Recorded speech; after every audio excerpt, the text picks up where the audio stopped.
سلام دوستان، با آموزش حلقه جادویی در بافتنی با قلاب در خدمتتون هستم.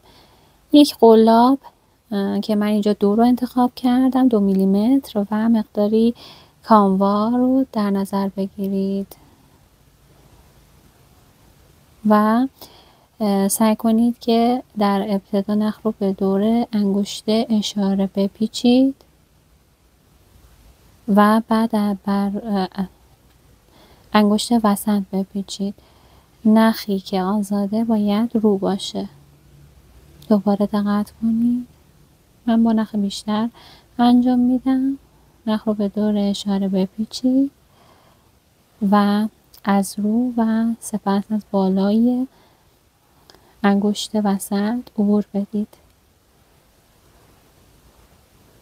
از زیر نخ اول و از بالای نخ دوم عبور بدید و نخی که بهش انگشت اشارتون پیچیده رو از داخلش عبور بدید و سعی کنید که حلقه رو به سفتی نگه دارید که به هم نریزه و سپس چند تا پایه کوتاه یا پایه بلند بزنید در اون.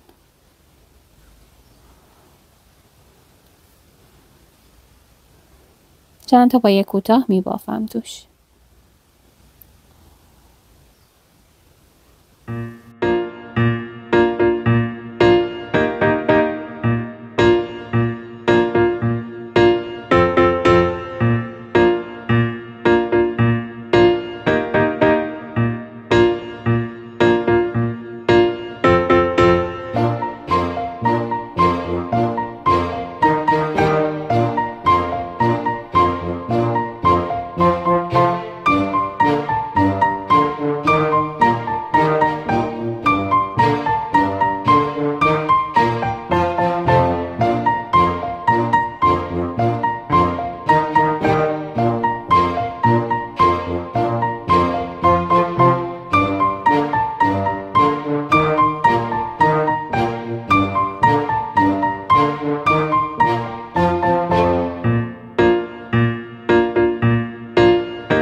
خب قلاب رو از توی نخ در بیارید و بعد اون قسمتی از نخ که آزاد بود رو بکشید تا گره ها و بافت های ساده بغل هم بیفتن و به همین سادگی شما پایه هایی دارید که بدون اینکه داخلش حفره بیفته میتونید در عروسک بافی و همچنین دیف بافی ازش استفاده کنید. در خیلی جاها حلقه جادویی به کارتون میاد در بافتن.